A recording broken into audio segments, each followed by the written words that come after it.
I think I have this conversation quite a bit with my audience, right? And I don't think people, I think I even talked about this in a video recently.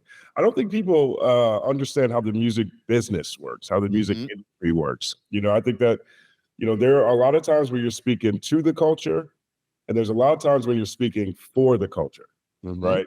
So if you're speaking, to the culture, it's a bar fest, or it's something organic that has to 100% come from you if you're speaking to the culture.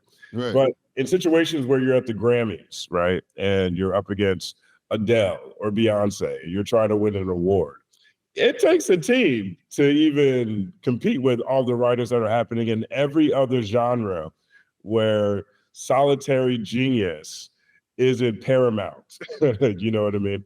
Yes, but I feel that hip hop moves the goalpost for a lot of people because Dr. Dre speaks to the culture.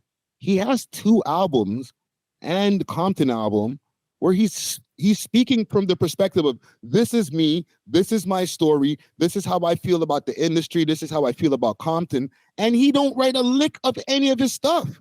And nobody says, well, listen, man, what's up with that? Because, okay, well, he's the producer, he's the legendary producer, so he doesn't have to write any of his stuff.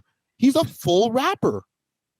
Well, I think the difference is that, one, that is a huge difference. The producer, he's more of a Quincy Jones kind of producer than But then 2, he doesn't walk around saying he's the greatest rapper.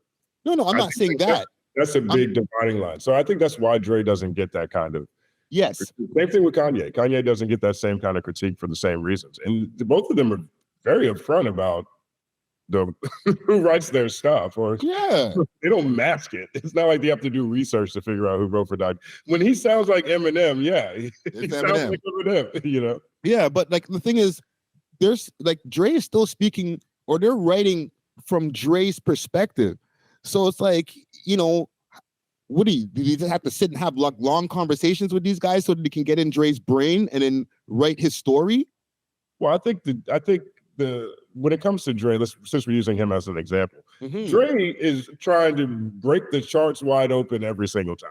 Yes. So he's speaking to the culture, and he wants all the other cultures paying attention. And that takes a collaborative nature as well. Like I'm not as turned off by collaborative writing in hip hop than that most people seem to be. Yes. I generally know which to me, it's situational more than anything else.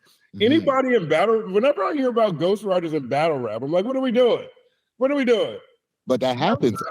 Right? Like, just like when I heard the Mob Ties reference track, I'm like, dang, that's one of my favorite Drake joints. And he's getting that Kanye, and it is coming from a crew. You know what I mean? Not to say that people don't work together on these kind of things. I mean, we just saw this again with Benzino earlier this year. Benzino finally released a solid diss track after 20 years of going at Eminem. 20 years, finally dropped a dope diss track. Yeah. And it was ghostwritten. It was collaborative writing. Collaborative writing. Let's do that. Collaborative writing. You know what I mean? I think that is where that needs to be on a T-shirt somewhere. I think that's where the friction comes from. At least for me personally, I know that. The number of times I hear Drake say he's the greatest, and I'm like, but you were clearly in the Young Money, Cash Money camp. You know what I mean? Like, that is a collaborative writing camp. Yeah, but I still think he can say he's the greatest. Okay. I'm going to go out on a limb. I don't know if that's a limb. I think there's a lot of people who've been making that point and arguing that point. I don't know if you're out there by yourself. Why would you say that? Who else is delivered at this clip? Whether you have your writers, yourself, he's writing a lot of his stuff himself, and he's still writing for other people, right? So you got that workload that's going on. Like, you got to look at it like somebody who has a bunch of different workloads on his desk. He's doing all these different things, remaining the top rapper, showing up on road all the time, being like a visible like pop star.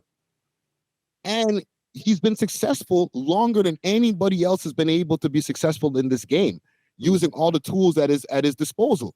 Kanye's been he's been more successful longer. Okay, successful longer, but I mean the top, being at the top. Like, Drake has held the top spot for 13 years. I think if anyone's just talking streams, Sure. I can't say that he's been the top lyrically. For me, no, not lyrically, just the top guy. There's just the pressure to be that and just keep doing that and keep he releases like 2-3 projects a year a lot of the times, man. Like, yeah, you got to be a robot, dude. Whoever, whether you're writing all of it or not. I respect what you're saying, but to me, that's not.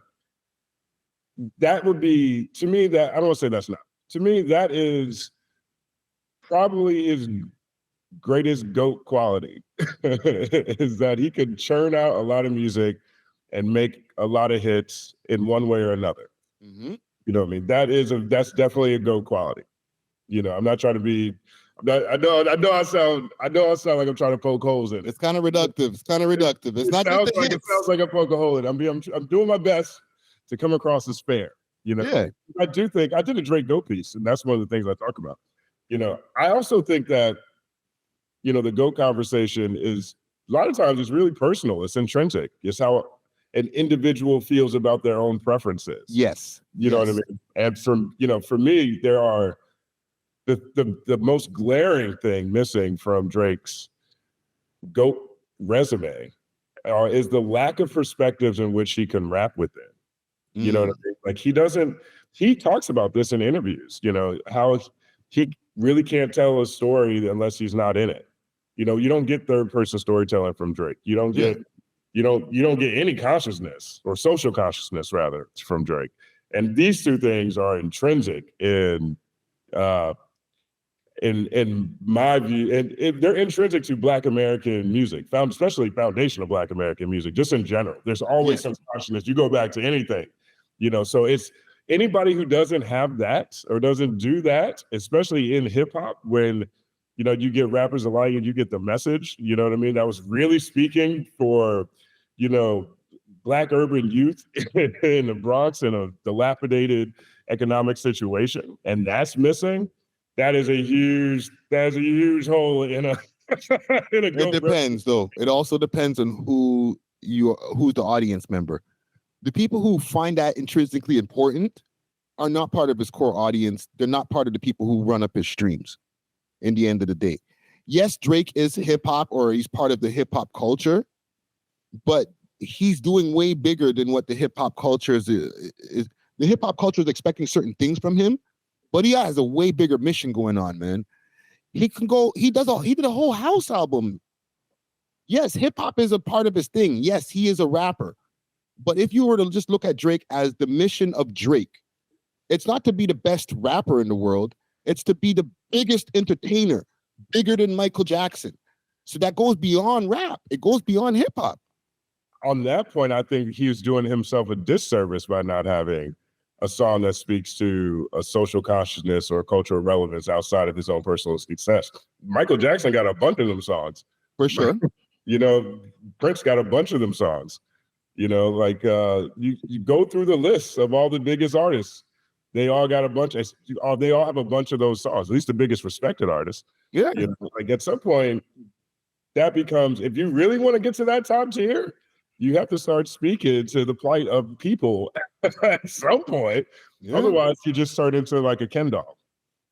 But as far as where he's been able to reach at this point, he's done pretty good without touching on any social issues for the most part on any songs. Like he's churned out like multiple albums. He's streamed billions and billions of freaking songs.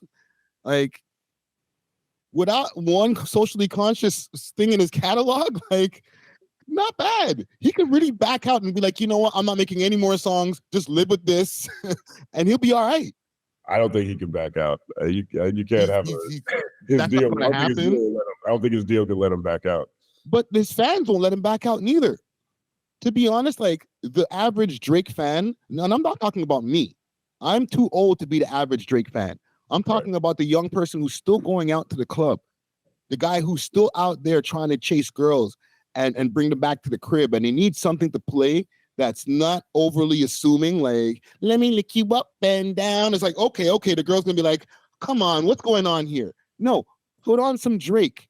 He starts rapping, there's a lot of rap songs, and then eventually it's gonna get to a slow song, and then you can go and try to go, you know, reach around and do whatever you got to do. But there's a perfect mix for you to be able to hang out with a girl. There's perfect things for you to be able to turn up in the club, smoke some hookah, and all that good shit. You know what I'm saying?